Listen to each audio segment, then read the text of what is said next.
Ma olen nagu, ütleme, 90% nõus ja 90% teel sinna, ma olen seda kogenud tänaseks ka nagu hakkan mõistma, aga tihtipeale ongi see koht, et seda hulla hunnikut näed sa nagu retrospektiivselt tagasi vaadatuna ja hetkemomendis, kui see su ees nii-öelda on varjatud kullahunnikuna ja kui peidetud kullahunnikuna, siis sa seda tegelikult sellisena ei näe. Ja defineeri enda jaoks seda mõistet ja teine pool selles küsimus on siis see, kuidas käib see enda elu siis nii-öelda kullaks muutmine, sitast saia tegemine nii-öelda, et oleks põnev kuulda. Ja, et minu jaoks ongi, meie sitt ongi meie kuld. Et nii ongi. Et kõik selle kannatuse ja kõik selle sita, mis sa kogesid ja kus sa tunned seda vastikust tunnet, selle taga ongi see kuld. Sa pead lihtsalt hakkama seda lihtsalt ise nägema. Et näiteks ma tooksin võib-olla välja mingisuguse koha, mis annab nagu selle ülevaate, aga mõtlen, millist kohta tuua. Ma tooksin siis sellise ühe võib-olla sügavama arusaama sellest, et kui minu ema oli pidevalt tööl, see oli see aeg ja mõistmise koht, aga mu ema oli emotsionaalselt väga eemal ja tühi. Väga-väga tühi. Selles suhtes, et me ei rääkinud väga tihti omavahel mingitest asjadest ja tihti lugu oli tal kiire ja närvisüsteem samamoodi ju ülekoormatud ja mis need lapsed veel tahavad, tal oli ka 3 last on ja emotsionaalselt tühi inimene, mina näen täna nii teda nagu lapsepõlves, siis minu kuld on täna see, et olen väga emotsionaalne ja ma tahan kogu aeg kogeda neid emotsioone ja siis kuidagi õppida neid nagu tänu minu ema siis nii-öelda emotsionaalsele tühjusele olen mina täna see, kes mina olen hästi emotsionaalne, räägin kätega mingi, tahan sinna minna, tahan seda kogeda, tahan seda teha, tahan inimesi kuulata. Mul on see koht siis nii-öelda, kui tema, mulle meeldib see ütlus. Tasakaalustav nii-öelda. Just, tasakaalustav. Mulle meeldib see ütlus, et meie vanemad kasvatavad meist meie varju. Enda varju tähendab, mitte meie varju. Et ema kasvatas minust enda varju, kui tema tundis ennast tühjana, emotsionaalselt eemal, siis täna mina saan kogeda seda, mida mina, ja nüüd on see koht, et kui ma ei taha, et minu tütar oleks emotsionaalselt tühi, siis ma tervendan ennast, et see oleks tasakaalus. Me ei pea olema nii meeletus äärmuses ju kogu aeg. Et siis täna ma loon rohkem seda, tervendan ise ennast, et mul on 2 tütart ja 2 poega, et minu see väiksem tütar, et ta saaks ka emotsionaalselt olla see, kes ta on ja ma näengi seal juba mingi errorid, aga nii öelda, et kunagi ma mõtlesin, kurat, et tema oli kogu aeg tööl ja mingi, saad aru, mis see mõte on ja, aga see muutub ajas, sest ma olen tohutult enda ema isa austanud esiteks ja teiseks praegu ma ei saaks olla see, kes ma olen, kui ma jääksin sinna kinni, et mu ema oli selline ja tegi nii ja tegi seda aga ma näen täna seda kingitust, mis ta mulle tänu sellele õpetas ja kinkis. See viib mind ühe lisamõtteni, ma jagan sulle mõtted ja sa tööd, kas sind see kõnetab mitte ja võib-olla see ei ole muga nõus, aga sa kindlasti oled kuulnud, ma arvan, palju meie seast on kuulnud seda ja palju kasutavad ka seda sõna ja me oleme tulnud siia täna kogema. Mul on sellega nagu väga raske olnud aru saada sellest, et mida see nagu tegelikult nagu tähendab ja kas see tähendab siis seda, et ma olen tulnud nagu, kas räägitakse nagu tervikus, kui ma kogen elu 0-st eluaastast kuni 100 eluaastani või mis iganes X aasta ma ära suren või räägitakse nagu individuaalsetest nii-öelda siis nendest kogemistest, et ma ei tea, siis on see siin seks või karjäär või arvutiga töö tegemine, et ma kogen midagi nagu materiaalses maailmas kogen, saan kogemuse. Ja mul oli vestlus siin üks, võib-olla poolteist kuud tagasi ühe 2 sõbraga, nad on siis minust tipakene vanemad ja sellised ka vaimlenud küllaki enda elus ja ka sellised teistsuguse nagu arusaamisega, teistsugust elu elavad ka, et ei ela hütis, aga see väärtuse põhi, kui nad hoopis teistsugused väärtused elus. Et ütles, et temal on nagu selline arusaamine, et me ei ole tulnud siia kogema, ma jagan seda pärast tulnud kõnetasse, ma pole varem kuulnud, keegi nüüd räägib sellest, et me ei ole kuulnud midagi kogema, et see on tema jaoks selline, ta ei ole küll bullshit, aga et selline ülekantud tähendus, siin ei ole midagi kogeda, me oleme tulnud vabanema ja lõhkuma oma esivanemate mustreid, et me ei jätkaks siis samat asja, mida me oleme jätkanud ja see ei ole üldse kuidagi perekonstellatsiooni ümber ehitatuna, vaid ta rääkis nagu selles mõttes sellisest kosmilisest vaatest, et inimene kui kosmiline olend või rassolend või tulnukas või kes iganes nimetada tahab, hingolend. Et see meie ainus töö on töö iseendaga ja töö iseendaga läbi selle, et me lõhume ära enda vanemate poolt kaasa antud. See on see varjujutt, varjupoole jutt, see task, mis meil on kaasa antud ja mitte kuidagi süüdistavad, vaid see negatiivne jama, mis meile kaasa antud on, mis meid iseendast nagu distantseerib ja võib-olla killustab ja lõhub või viib kaugemale sellest, kui me tegelikult olla võiksime või oleme oma loomuses. Meie töö on lihtsalt see ära lõhkuda, et me ei annaks edasi seda sama jada oma järglastele. Kas nüüd meie edasiammine on parem või kehvem, seda ma ei tea, lootus on, et see on parem, aga et läbi selle me tervendame mitte ainult iseennast ega enda nii-öelda liini, vaid ka kollektiivselt panustame siis sellises võib-olla edendatavasse või paremasse ühiskonda ja kultuuri ja rassi ja inimese koodi nagu olemusse. Ja mind see mõte hullub paelus, et me ei ole tulnud kogema siia mitte midagi, me ei pea siin, et kes siin hingab või teeb mingit, ma ei tea, on tippsportlane, et see ei ole see, point ei ole selles, point on lihtsalt puhtalt ainult enda individuaalse tasandil. Hästi egoistlikult mõne mõttes lähtuvalt, aga tegelikult seal on see teine altruistlik lähenemine ka, et ma tegelikult teen seda kõrgemaks hüvanguks kogu kollektiivile. Ja see mind hullult kõnetas, siis ma hakkasin mõtlema, et palju mina olen nagu läbi lõiganud neid mustrid täna enda lapse puhul, mis mul on kaasa antud. Ma vist ei tee ühtegi asja täna samamoodi, nagu mul on õpetatud. Nagu kõik on risti vastupidi, vahel mõtlen, et mis värk on. Siis kui ma seda lause kuulsin, siis ma sain aru, et okei, et ju ma olen siis mingi mõjutuse kuskilt saanud, et ma sellised otsused olen tegema hakanud. Mingid üksikud asjad on kindlasti veel kaasa antud, minul on siuke agressiivsem ja närvilisem plahvatuslik reaktsioon lapsele enda ühe vanema poolt kaasa antud, et kui ma seda teen, siis ma näen kohe, et see ei ole sina, Kris, see on see, mismoodi sinuga räägiti. Et see on veel sees, aga kõik muud asjad, et laps ei käi võib-olla tavakoolis, ma ei tea, ta ei sööb võib-olla teistmoodi, tal on mingid teistsugused väärtused, ma ei tea, ta ei tee neid asju, mida teevad ümber, teised lapsed mul siin sama vanused, et ma olen nii palju asju teen teistmoodi ja see ei ole mitte kuidagi tulnud nagu selle koha pealt, et nii, ma sain lapse ja nüüd me teeme kõik meelega teistmoodi, et see on kuidagi läinud niimoodi, minu enda hinnangute ja sellest, mida väärtustan, mida ma pean oluliseks edasi anda. Ja see mõtteliselt oli nagu huvitav minu jaoks, see kogemise jutt, et mis ei ole see kogemisest kunagi aru saanud sellisel viisil, aga ta andis nagu sellele see teise nagu selgituse või nurga mulle sellele vaatele ja mul nagu tekkis päris kihvt. Tuli ruumi juurde. Jah,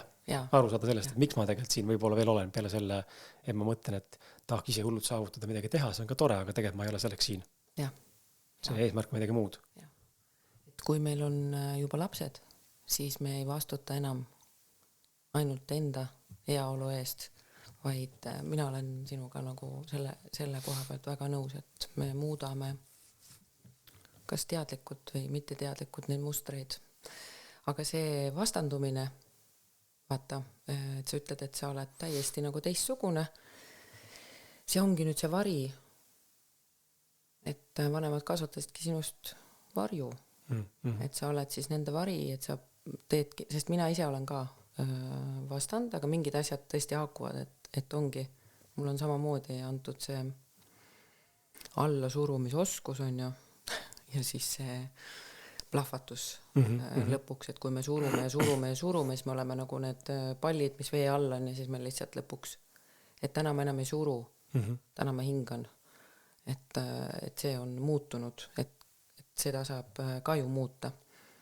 Aga see on hea, ma mõtlesin selle peale praegu, kui sa rääkisid, et vaata, kui need sportlased siin ka teevad, see on ka nende viis muuta miskit, et meil kõigil on oma nii-öelda siis lugu, et näed, mu vanaisa oli sportlane, mina olen ja siis me muudame seal valdkonnas ka kõike, et see on hästi tegelikult suur, et me kõik oleme kogu aeg võrdsed ja me kõik kogu aeg tegelikult oleme ju vaimsed olendid, kui palju me seda endale nüüd teadvustame või ei teadvusta, see on meie enda teha, me oleme vaimud ja meie sees on vaim, et ja seal tasandil me muudame mingeid asju, kas siis füüsiliselt on ju, ma olen sportlane, ma teen paremad tulemused või kui mu vanaisa tegi või isa on ju või ma pean hoidma seda joont või see kõik on nagu see lugu, Või vastupidi, et ma ei ole see sportlane. Täpselt, et ma ei taha enam teha, jah, ma teen midagi absoluutselt vastupidi teistmoodi, et ma muudan selle mustri täielikult ära, et kaua nad siin seda jura ajavad, siis võib juhtuda lihtsalt, kuna ma olen terapeudiks õppinud, siis on äge uskumus mu juurde tulnud ja ma olen hakanud seda ka nägema, et meie lapsed ei tule nii väga nii-öelda meie moodi, vaid nad hakkavad tegema isegi meie vanemate moodi. Ja siis on see koht, et kus mõtled, et olgu, ma peidan enda vanemad kõik ära enda lapse eest, et ma nüüd ei näita talle, ma olen kuulnud lihtsalt lugust, et ma ei näita talle sellepärast, et mu vanemad on see ja see ja see on ja mu vanemad on sitt, nad ei ole leidnud seda kulda üles veel enda vanemate juures ja siis laps hakkab peegeldama neile tohutult seda enda vanemaid, mida nad ei tahtnud näha. Et see on hästi seotud kõik, et me ei jää kunagi. Me ei saa, vähemalt minu uskumussüsteemis on see, et kui ma kellegi lähedase inimese, nagu ema või isa või vanama või vanaisa, et kui ma teda vihkan ja ma ei taha seda teada, milline ta oli või siis minu uskumussüsteemis tuleb see sulle peegelduseks sinu lähedaste poolt kohe. Et seda hakatakse siis sulle peegeldama, siis palun saa hakkama nüüd selle tundega, et sa oled selle kuskile alla surunud. Mul endal oli üks lugu, et ma sain aru, et mu emapoolne isa tekitas mulle ka mingid selliseid traumasid, teda enam ei ole. Ta on minu veres täna, aga lihtsalt, et tekitas mingeid traumasid lapse, nagu siis, kui ma olin nooruk. Ja ma vihkasin teda.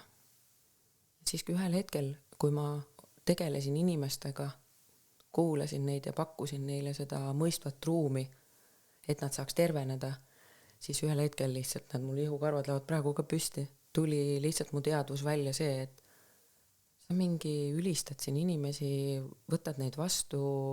tervendad neid ja oma vanaisa ei suuda vastu võtta. Et mis asi see on? Ja siis ma kogesin selle läbi, selle emotsiooni, et see oli nagu nii valus oli sinna vaadata ja seda nagu endale tunnistada. Ja siis ma kuidagi hakkasin enda vanaisa rohkem mõistma, sain aru, et ma võtan ta vastu ja tänaseks on muidugi vanaisatega okei, et nad on ilusti vastu võetud, aga saad aru sellest mõttest, et kui me siin ilgelt oleme terapeudid ja ma enda loost räägin, et ilgelt olen terapeut ja hoian kõigile ruumi, aga tegelikult oma vanaisagi ei suuda vastu võtta, et siis mina leian, et see ei ole ehe. Et kõigepealt minu enda pere ja siis ma saan tervendada ka teisi sügavalt. Ise ma kõigepealt on ju ja siis mu perekond on ka, et see on alati minu jaoks kõige olulisem. Ma ei tea, kui palju see tõele vastab, aga tõenäoliselt osaliselt, aga öeldakse, on niisugune levinud, et tihtipeale terapeudid on ise kõige katkisemad. Jaa. Ja see muidugi ei ole kõigi kohta, aga kuskilt on see kogemus kellegil või taipamine tekkinud ja nii võib ka täitsa vabab mõne puhul olla, et me ei ole lõpuni tegelikult endaga tegelenud, aga lähme siis kohe nagu teiste just, ja siis ma ise mõtlesin ka selle peale, et me kõik, mida me teeme siin elus, et kuidagi sõites siia, mul oli ka 40 minutit sõita umbes või niimoodi, et siis ma kuidagi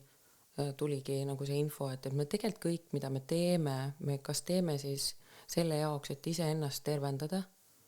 või siis enda sees midagi tervendada või siis me oleme tulnud ju tegema näiteks, et kui keegi on lasteaia kasvataja, siis ta tegelikult tervendab oma sisemist last, kas ta valib seda teha, see on tema enda valik. Aga me saame seda teha, enda sisemist last tervendada selle kaudu, aga üldiselt on ka seal teine pool, et me lähme sinna enda võimu näitama, mida me ise siis ei saanud näidata. Politseid, kiirabid lähevad, on päästjad on ju, et ühesõnaga igal, kas või sina, et sa teed podcast'e, oled sa mõelnud kunagi, et mis on see kõige huvitavam asi selle juures sinu jaoks, miks sa seda teed? Sest seal peab ka olema mingi sinu enda lugu, sa ei tee ju seda niisama nii palju aastaid, et seal on ju see kirg, mingisugune sinu lugu on seal taga. See on alati, see kas on siis, ma ei tea, mingi puudu olev osa või siis ta on just, mis nagu annab sulle ma ei tea, kuidagi teist vaatenurka, et seal on alati mingi lugu. Et siis terapeut olla just selle koha pealt, et minu ema oli selline emotsionaalselt tühi, siis mul on hästi palju ruumi kuulata teist inimest. nagu olla kohal, sest mina igatsesin seda lapsepõlvest taga väga, et mind kuulataks või et mu ema räägiks mulle midagi, mida ta tunneb, mida ta mõtleb, kas või kuidas ta, noh, mul on selline natuke vanem ema, et siis tal juba noorus oli ka läbi, on ju, või noh, nooruspõlved, need krutskid ja värgid, et siis ma isegi seda ei tea, et oleks tahtnud nagu sedagi isegi kuulata, et täna ma juba kuulan, täna ma küsin talt ise seda ja ma saan neid ju järgi kuulata, et mu ema on ju elus ja isa ka, siis ma olen täna teadlik, kui ma küsin neilt ise, et seda kohta ka endast täita. Aga minus on tohutu oskus ja see on tänu sellele tulnud, et ma tahan seda kuulata, ma tahan inimesi kuulata, ma tahan teada, ma tahan südamega neid vastu võtta, et millised on, see on kõik nii põnev ja mul on ruumi nii palju seda vastu võtta.